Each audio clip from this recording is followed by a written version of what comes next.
Assalamualaikum warahmatullahi wabarakatuh anak-anak semua. Senang bertemu dengan kalian. Selamat pagi semuanya. Selamat bertemu lagi pada pertemuan yang ketiga pada minggu keempat ini. Kemudian mari kita selalu memohon doa pada Allah SWT. Semoga kita selalu dapat rahmat dan ridhonya, mendapat kemudahan, mendapat rezeki yang berlimpah. Dan mudah-mudahan pertemuan yang ketiga ini kita nanti lebih semangat dari yang berikutnya atau dari yang sebelumnya. Ya. Kemudian anak-anak semua yang sangat saya cintai, tujuan pembelajaran pada pagi hari ini ya tentang gambar ilustrasi itu, siswa dapat memahami dan membuat karya seni, gambar seni ilustrasi dengan teknik manual atau digital. Itu adalah tujuan.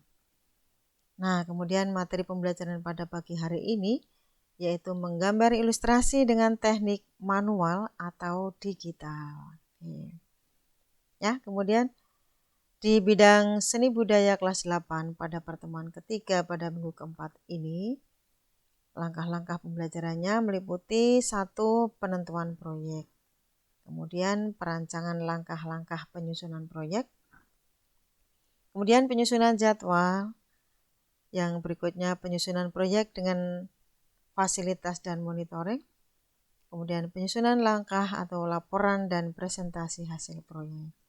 Yang keenam, yang terakhir adalah evaluasi proses dan hasil proyek nanti.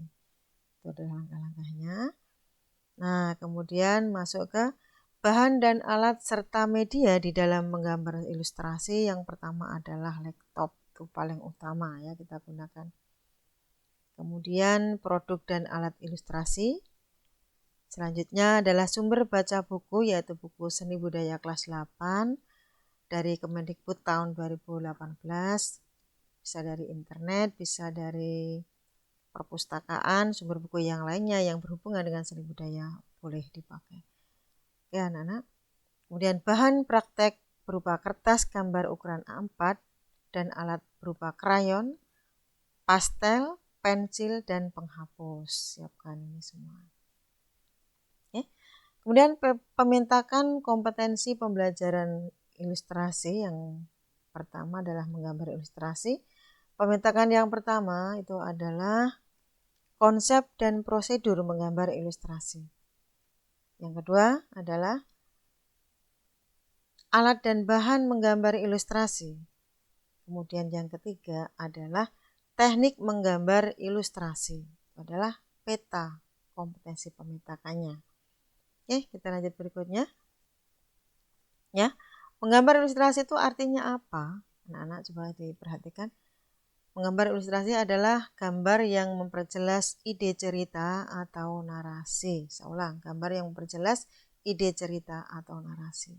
Oke, kemudian tujuan gambar ilustrasi adalah memperkuat, memperjelas, memperindah, mempertegas, serta memperkaya cerita atau narasi. Oke ya, tujuannya jelas. Kemudian fungsi gambar ilustrasi itu apa? Adalah untuk menghidupkan sebuah cerita atau narasi. Nah, kemudian gambar ilustrasi yang paling baik itu adalah ilustrasi yang dapat merangsang dan membantu pembaca untuk berimajinasi tentang cerita. Contohnya ada buku, covernya bagus, anak-anak melihat, hatinya tersentuh untuk membuka, untuk membaca karena lihat gambarnya. Nah, itu adalah ilustrasi yang baik seperti itu. Belum buka tapi udah tertarik dengan isinya, dengan cover tersebut ya. Nah, kemudian jenis-jenis gambar ilustrasi adalah 1. Karikatur, kartun, kemudian komik, kemudian ilustrasi karya sastra, dan yang terakhir adalah vignette, itu adalah jenisnya. Nah, kemudian bentuk objek gambar ilustrasi juga ada bedanya anak-anak ya. Yang pertama adalah manusia, yang kedua adalah hewan, dan ketiga adalah tumbuhan. Itu adalah objeknya, objek gambar ilustrasi. Berikutnya lagi, jenis-jenis gambar ilustrasi. Yang pertama adalah kartun, contohnya, ini saya beri contoh. Nah, kemudian ada contoh berikutnya, yang manusia dengan hewan, dan ada satu lagi karakter manusia yang humoris. Jadi kalau diartikan, kartun dapat berupa tokoh manusia, berisi cerita, humoris, dan bersifat menghibur. Nah, bahkan di Indonesia itu banyak tokoh kartun ya, seperti Petro Gareng, itu adalah tokohnya Tatang S, tokoh Indonesia ini ya. Kemudian tokoh karikatur, contoh gambarnya seperti ini. Fokusnya pada wajah. Nah, artinya karikatur itu menggambarkan karakter yang berlebihan, lucu, unik, terkadang mengandung kritikan dan sindiran. Bahkan objek karikatur itu bisa diambil dari tokoh manusia atau hewan. Ya, kita lanjut komik ya. Nah, ilustrasi komik contohnya seperti ini. Ya, dalam bukunya ada kotak karena memang komik itu adalah gambar ilustrasi dalam bentuk komik itu terdiri dari rangkaian gambar yang saling melengkapi dan memiliki alur cerita. Ada sangkut pautnya, ada sangkut ceritanya. Ya. Nah, kemudian ilustrasi karya sastra. Nah, di sini adalah contoh gambarnya Malin Kundang. Ada karya sastra berupa cerita pendek, ya, puisi bahkan dan sanja akan nampak lebih menarik apabila disertai dengan gambar ilustrasi. Jadi banyak orang yang akan baca nanti kalau ilustrasinya bagus. Nah, yang terakhir jenisnya adalah vignette.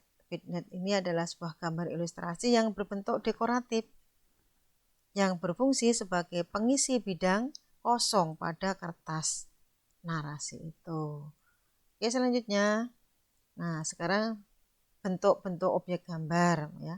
Bentuk objek gambar yang berupa manusia ya, itu artinya tokoh manusia itu memiliki proporsi yang berbeda. Sehingga pada saat menggambar perlu diperhatikan karakter anatominya agar terlihat lebih wajar dan tidak kaku. Nah, kemudian berikutnya lagi.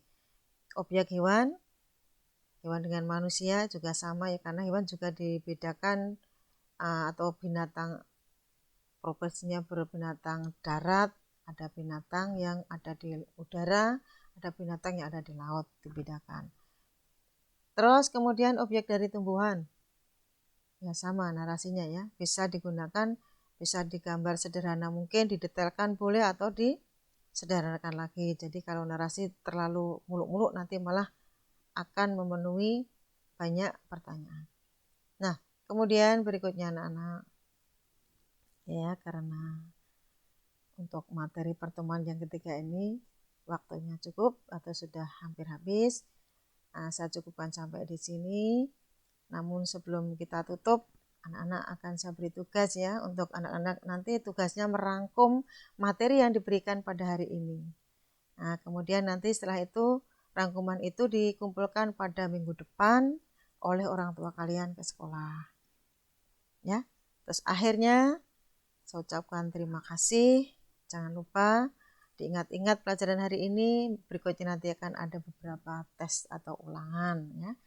Sekali lagi untuk selanjutnya kita akan menuju ke pertemuan berikutnya ya, akan lebih menambah lagi ilmunya ya, keterangannya akan maksimal lagi, kita tambah untuk pertemuan berikutnya. Sampai jumpa dan selamat bertemu kembali di pertemuan berikutnya. Wassalamualaikum warahmatullahi wabarakatuh.